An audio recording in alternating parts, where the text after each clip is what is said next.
Hey everybody, welcome to Ticket Stubs and Popcorn. Hey, I'm Peter. and I'm Frank. How you doing? God, it's like a whole deja vu thing going Tell on. me about Right? it.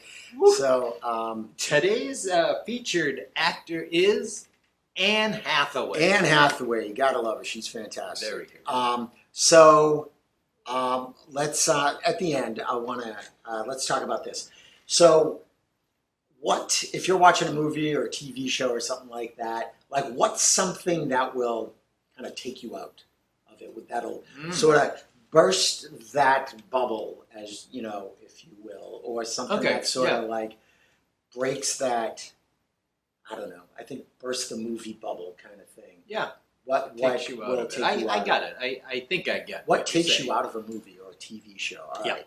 Cool. Well, my own wife sometimes takes me Yeah. out to the movie. That's nice. Yeah. I just wanted to say that.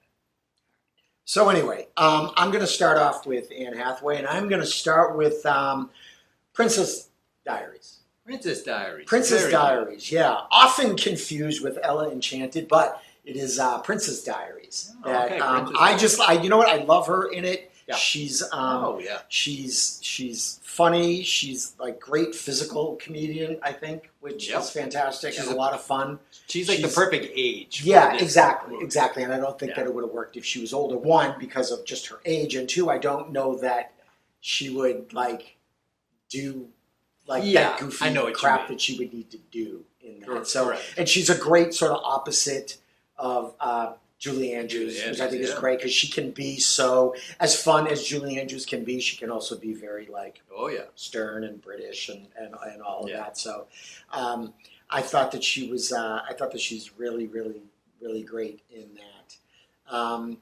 My next one is Dark Knight Rises, where she's Catwoman. So I remember there was so much, garbage when that was announced that she's going to be Catwoman. I thought she was fantastic. She did great in all the action scenes. The movie has got a million problems, but I thought that she was a great Catwoman. Yeah. And while my, top of the list Catwoman is still Michelle Pfeiffer, and I'm really curious to see how Zoe Kravitz does in the upcoming Batman movie with Robert Pattinson. I'm really, I loved Anne Hathaway. I thought she was a great Catwoman, all the action scenes and doing all that kind of stuff, and a great Selena Kyle. Yes. In those moments where she's sort of got to play cat and mouse with Bruce Wayne. And, and I thought that was enjoyed really that. It's not one of my picks, but I definitely enjoyed it. It was certainly believable and very well done. I thought she was great. I would have liked to see more. Like I would have liked to see at least maybe one more where she's playing Catwoman. Another movie. Yeah, another movie. So sure. that would have been cool. That movie is so problematic that sometimes I think that There's a movie just lot of gets Batman written off. movies. What are you talking about? Batman's awesome. No. I don't mean Batman, but some of the movies. They're, Well, yeah, there was the ones that the bad ones with Clooney and with Val Kilmer. Well, they're the bad ones. They're terrible. No. They tried to keep the camp when Batman movies were sort of going in a more serious, darker way, a little bit more realistic, and then they're just like, oh, hey, let's do this foolishness again, and that was just a bad idea. Anyway, and then my absolute 100% favorite Anne Hathaway performance is in Les Miserables. Yeah. So fantastic. Definitely. What she managed to do acting and singing, and she's not really known for singing, but for her to bring that performance in such emotional intensity to that performance is just mind-blowing. And when I'm a big kind of look at the, behind the scenes stuff, and it's just like, okay, that was really great. You've just wrecked yourself emotionally and you killed it. That's right. Let's do it again. That's right. So, can you put yourself into that place Pick yourself again? off the floor and let's do this exactly. again. Yeah. And it's just like, and I don't think that actors get enough credit for that. I mean, when there's really emotionally intense scenes that they really need to get themselves in a place for that And whatever it takes to get an actor to, make themselves cry and do whatever they got to do. And you hear things just like, all right, think about my dead dog or whatever. Yeah, exactly. But yeah, for her, it just kills it. I'm not a musicals guy, and that's probably a handful of musicals that I like, and I'll listen to the soundtrack. And she's just fantastic. Oh, I agree. Tremendous. So those are my, quick and dirty Anne Hathaway Alrighty. picks. Yeah. So We, what do you got? We overlapped on two of them. Two. Wow, Yeah. that's.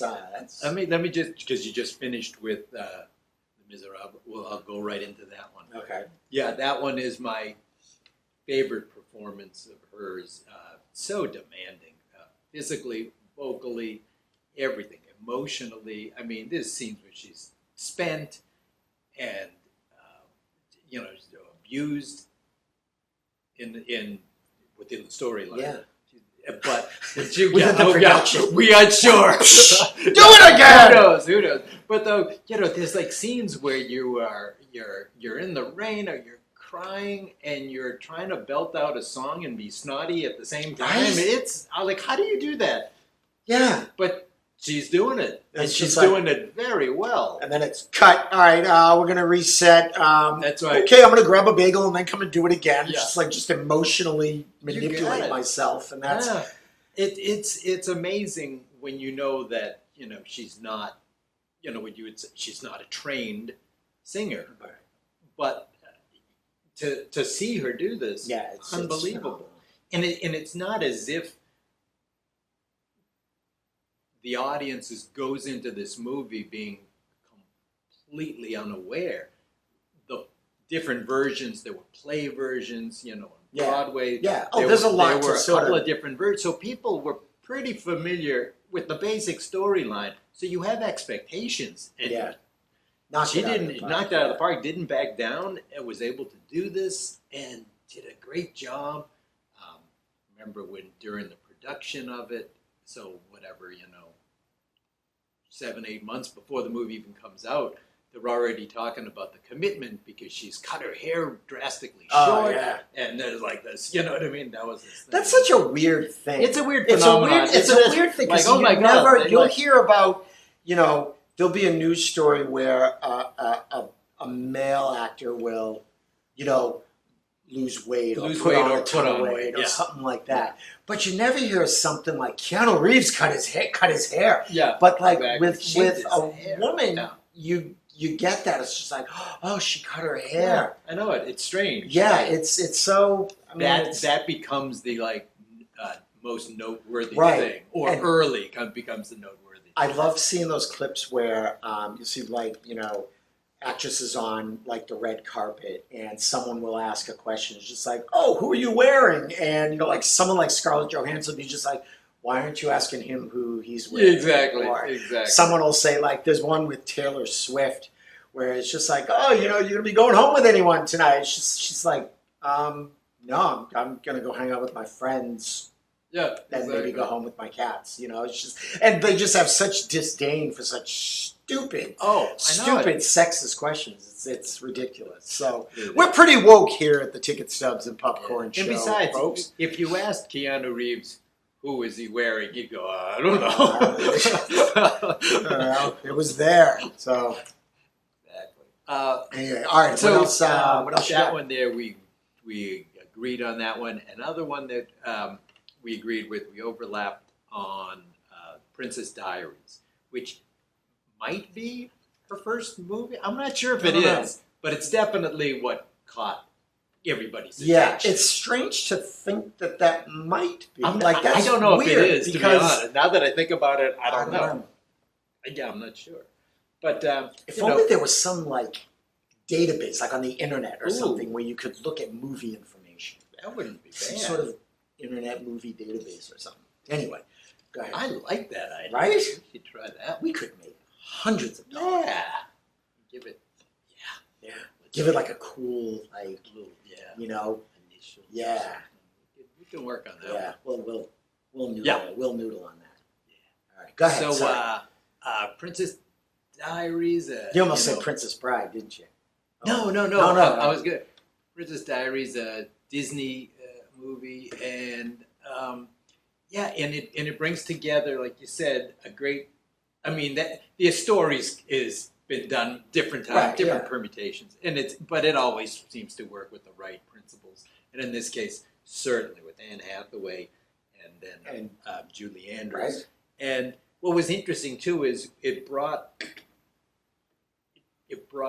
from my own recollection, it brings this fresh face to the screen, but it also kind of brought back Julie Andrews to the screen, because I want to say she had kind of self-imposed. She just kind of took some time off, I think, for a little bit.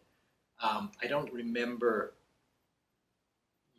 where it fits in with, I don't know, her husband Blake Edwards, but he wasn't doing any. He may have even been.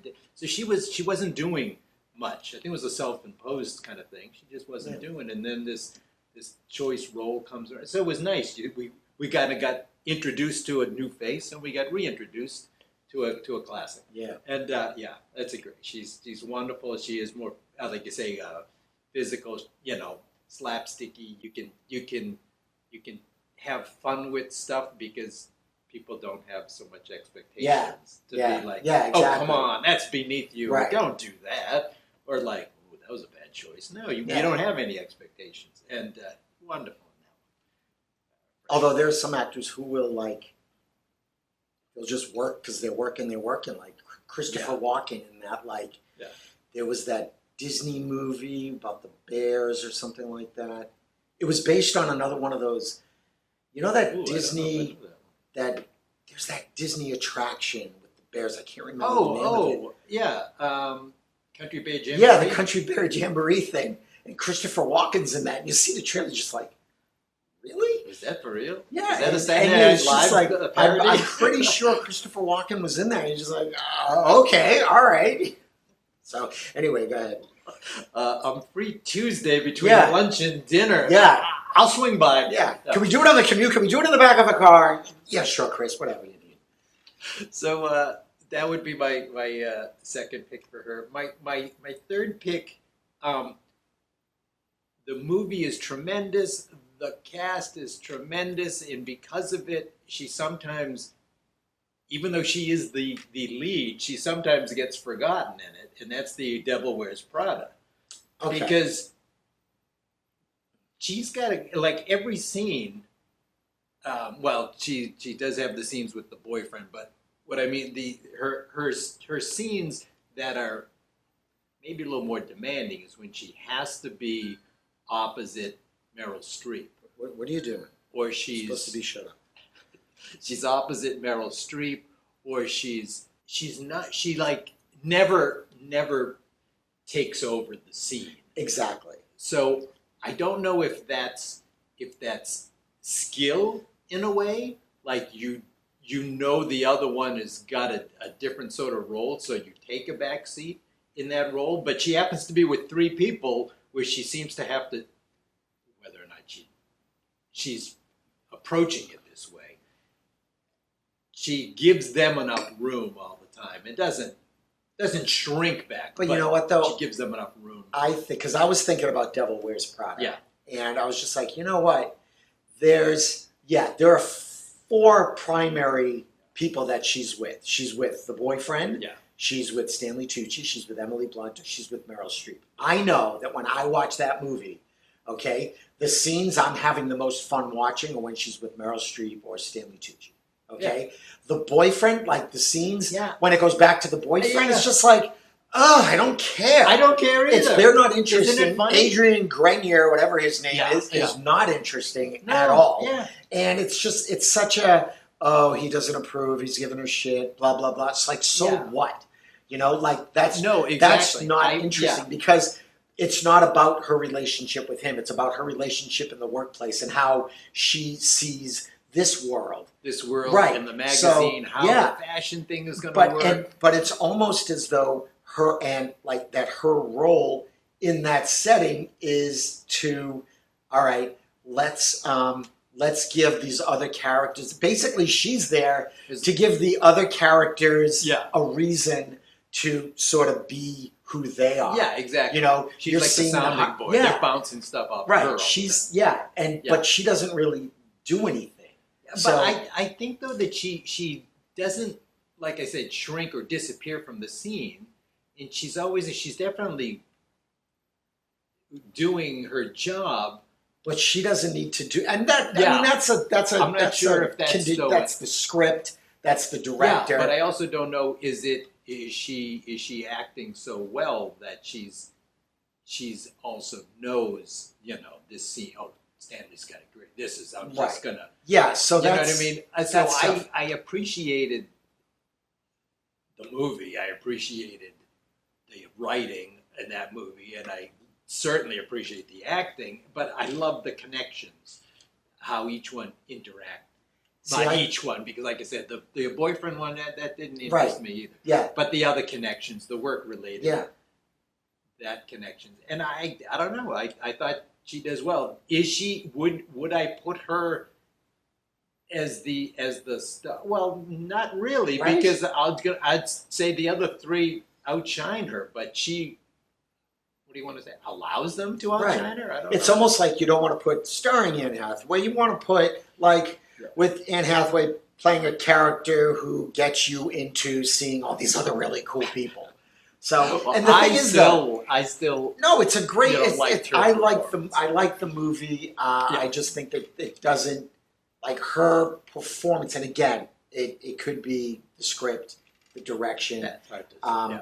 So, but think about any Meryl Streep movie.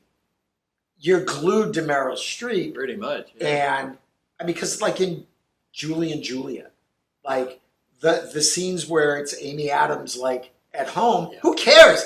Get back! I get it to Julia Child. I remember when we walked out of that movie. My wife and I walked out of the movie. She loved the movie. I loved the movie. And all I could say was, why didn't we just see a movie with Julia Child and Stanley Tucci and her husband Stanley Tucci, and that relationship? Because I loved their relationship, but also the whole culture of the French cooking school at the time period, being the fish out of water, being the American in France, There's but so also much being there. the woman in the classically trained kitchen. Right. Yeah, I found like the same thing. Like I said, I love Amy Adams. Yeah, she's great. Tremendous act. I didn't need to see it, Not at all. even though that was her book was the book that the movie was Right. based on, trying to follow Julia Child's book. Yeah, exactly. But so you have to have that in. Anyway, but going back to the other one, I liked her performance probably a little better than you liked it. Yeah, I thought I thought her performance was great. It didn't give her a lot to do in those. I know those with relationships, but I don't know. I just think that she tempered her. Well, either that or it was written or directed that way. Now Yeah, I it's want hard. to go and find and read the script. Anyway, all right. So hey, so you're watching a movie, you're watching a TV show. What takes you out of it? You know, a good movie or TV show will have you sucked in all the time. Yeah. So yeah. what Nothing will takes take you out? Yeah, I've been rewatching Seinfeld. So like late at night, if I know I'm going to be dozing off fairly soon, I'll just put Seinfeld on, and sometimes I'll be awake, alert enough to take in 2 good episodes. Yeah. And I've noticed somewhere, and I can't tell you where it is because I'm not paying attention to what season or episode it is, but we'll say maybe like the 4th season-ish. I'm kind of guessing on this one. It's something that's been taking me out of it for a couple seconds only.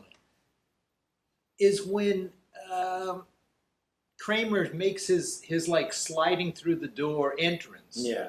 In like the first one of each episode, all of a sudden we're getting this, everything stops, there's applause, the other actors have to wait for the beat to come back, so they don't step on the applause, and then they go through, and like, that's funny, because he's been doing this for a couple of years now, and now it seems like it's a thing. It is. It's well, like, it is a thing. No, it is a thing, but I meant the applause, like the raucous applause, and then you have to wait like that. That takes me out, and I I do remember feeling this, seeing it originally, but yeah. So I'm watching them now, and they're coming in order. Yeah. So So I'm noticing it's starting to become a thing again, and I was like, oh yeah, I remember that. One that comes to my mind is when I was watching Game of Thrones, and it's later seasons. There's one, I know you didn't watch the show, but there's one where this character Arya is, she's sort of traveling back. She's going to go, and she's on her journey, and she's going through the woods, and she finds a bunch of soldiers sitting around a fire. Now this show was great because it always cast people that you didn't necessarily know. I mean, people who were kind of names, but a lot of people you didn't really quite, sort of recognize right off the bat, or no one was going to take you out. But there was one of the characters, one of the guys sitting around the fire was Ed Sheeran. So, and not only was he there, because he's just what the fuck is Ed Sheeran doing here? What is he doing here? And then, not only that, I'm assuming he was a fanboy. Right? But I guess I'm guessing too. I have no idea. Right? And but I'm just and I'm not a big Ed Sheeran, so for me to recognize Ed Sheeran, for me to go, what? And then he sings a little song. It's just oh, what the fuck is this? I was so annoyed and just so bothered by that. It was it was so annoying. And another time, and I've mentioned this before with. When we were talking about Denzel Washington, and it was, it wasn't Denzel Washington, it was, we were talking about Lee Daniels, the butler, and Forrest Whitaker, maybe? Forrest Whitaker, I think, yeah. And John Cusack comes in as Nixon. Yeah. And I'm like, hey, it's John Cusack doing an impression of Nixon, who would be impersonating John Cusack doing Nick. It was really fucked up. It took me out of it completely. So yeah, that kind of thing, stunt casting or something that would be just kind of oh, hey, look at it's that guy. And it's funny how in a comedy, okay, we'll just use it in broad terms in a comedy, that sort of casting works or doesn't take you out. You're oh, is Neil Patrick Harris in the middle of Harold and Kumar go to White Castle? But it's oh no, fine. That's perfectly fine. It works, and they make it work, and they have fun with it. And that'll never take you out. You just go with the punches. You just roll along. Yeah. But yeah, you're right. If something's serious, and you're everything else has been serious in the movie, here we are, the White House, and it's just who's that? What are you doing here? Were you on the set? Were you walking through? That's right. He's hey, John, come here. You're already wearing a black suit. Just jump in, would you? I was over at Craft Services. They had Twizzlers. They were really fresh. And then red vine needed somebody. They just needed somebody to play Nixon. Anyway, walked over. Yeah. Who do we got coming up next? You like that little dig to Red Vines? Red Vines. Wow. Twizzler wannabe. Speaking of the Twizzler wannabes. You'll never know what I'm talking about.